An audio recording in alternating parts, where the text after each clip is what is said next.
Hey everybody, Joni D and little Joan. Sorry for the late video. I was doing Christmas family stuff all day and all evening. Our thing is we play games, and we played games to the wee hours, and we were having such a good time.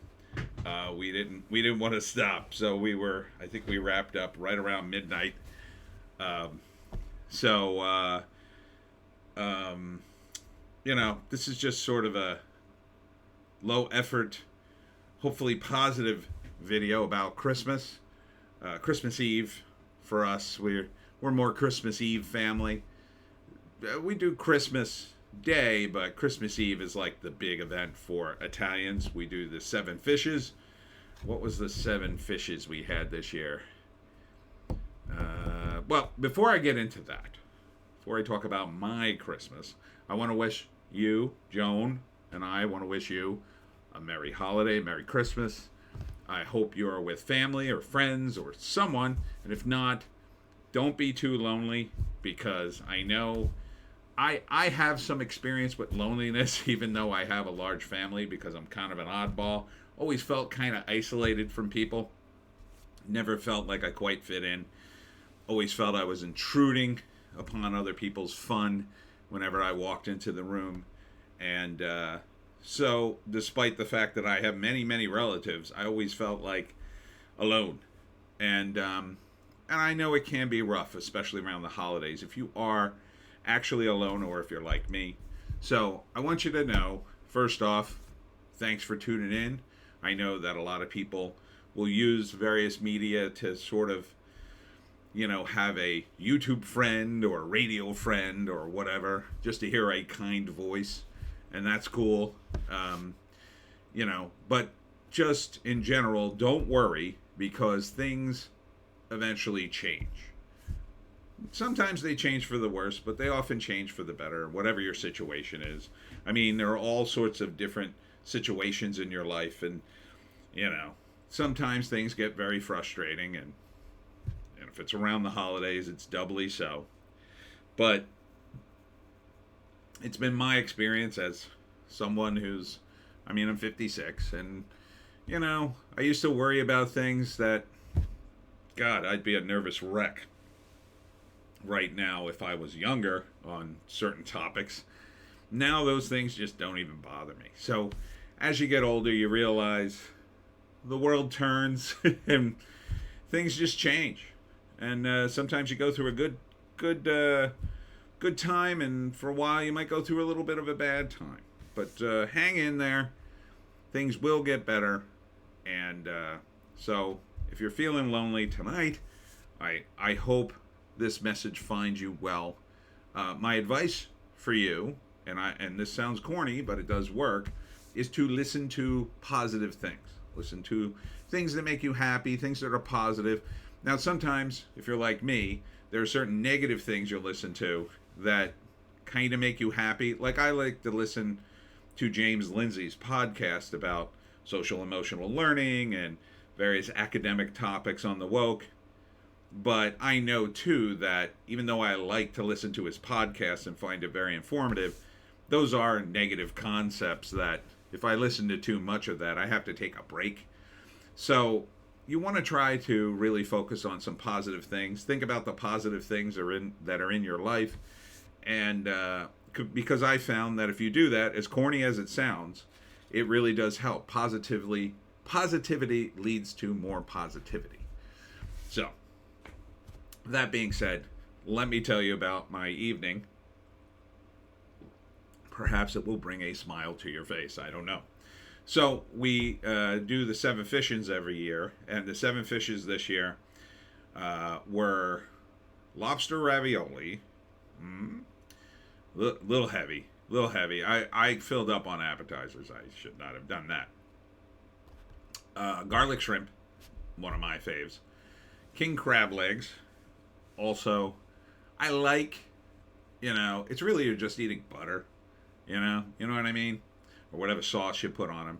So those are the three main fishes that I ate. There were more.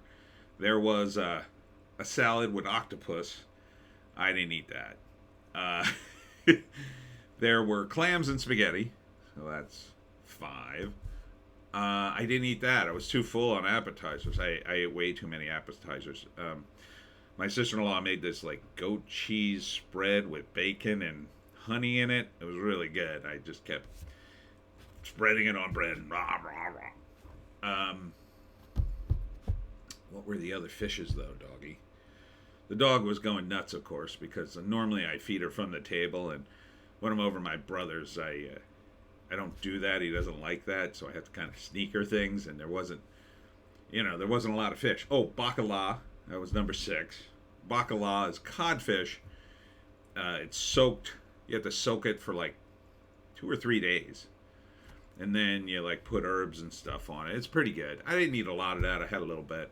What was the final fish? The final fish. God, I can't even think of what it was. Oh, maybe it'll come to me. Anyhow, what my family likes to do, they watched football for half the day, which I'm not a fan of, but I endured it, and we were just kind of like, when is football over? But we play these games. Sometimes we'll play board games. Sometimes we'll play card games. The easiest games to play are these. They're at Jackbox TV, if you've ever played these games. And they're kind of group games that anyone can play. They're kind of wacky trivia games that aren't too hard, mixed with, I don't know, things where you got to guess things or draw things. It's kind of like a high-tech version of a low-rent game, if that makes any sense. So the games aren't particularly hard.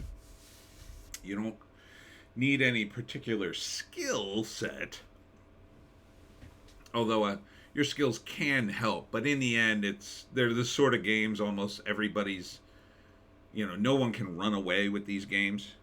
And then they're kind of fun in that they're very jokey. A lot of times the object of the game is to make the funniest joke and get people to vote on it. So I could tell you some of the jokes, but there are a lot of inside family jokes, right? So we made fun of one of my nephews because he couldn't win this particular game, and so we kept mentioning in the clues and answers that he couldn't win a game, and it was sort of a running gag. There was a moment where the same nephew, he had to put a caption under a picture, and he just couldn't think of anything, and it was a picture of a bench, so he just put bench, and we all laughed because it was just such a basic kind of caption, and I don't know, I guess it's a thing, you had to be there, but it was a lot of fun. It was a lot of laughing, goofing around. It was particularly fun for me because I won a bunch of the games, and I'm not particularly, I'm okay, my skills are okay in games, but what I'm best at is winning for no good damn reason. In the Pineys books, Hemingway, the running joke or gag with Hemingway is he is incredibly lucky. And when it comes to games, I am often incredibly lucky. So we were playing this game involving a wheel, and I just kept getting incredibly lucky. So it was fun. It was fun for me anyway. Joan was there, along with my brother and sister-in-law's dog, Truffle, who you've met. And so that was fun. The dogs were good. Didn't have any accidents, I don't think, that I saw anyway. It was very cold here in South Jersey. I think it's like 9 degrees outside. Nope, it says 17. Fortunately, it's going to warm up the rest of the week. In fact, I think we're going to hit 60 next Sunday, which is crazy considering how cold it is tonight. And we actually got a sprinkling of snow yesterday. But tomorrow, we'll be doing, we'll just do like a Christmas dinner. We're doing a Christmas ham, which I'm not a fan of, but since we're Italian, we'll be doing a bunch of Italian stuff, so there's always plenty of food. And, it's just sitting around and eating, and talking. Not about politics. we avoid that. If you're talking politics around the dinner table, stop. Just do yourself a favor and stop. That's my advice. I have I used to talk about politics at the table. I used to like to do that when it was in good-natured fun. Now it's people take it too seriously, and it's true. I mean, you never talk politics or religion in mixed company, is the saying, and it's an expression that you should probably take to heart if you don't want to start any arguments, because unless you're sure that people are at kind of the not even the same views, but the same level of nice civil debate, which is very hard to find, I think, just stay away from it, especially with family that can take it too much to heart sometimes. It just makes people sad. I try to stay very positive in those sorts of family events. There are times when you're sitting around with family and you might talk about something negative or whatever, but when it comes to Christmas and the holidays, it should be light. It should be fun. Everybody should get together, put aside their differences, and just have some food and hope positive things for the new year. For me, I'm of course doing my books. I actually have one more signing for 2022 on Thursday, the 29th. I'm going to be at Mechanic Brewery in Cherry Hill, which I've never been to before, so I'm kind of excited. Sounds like the weather won't be an issue, so that'll be good.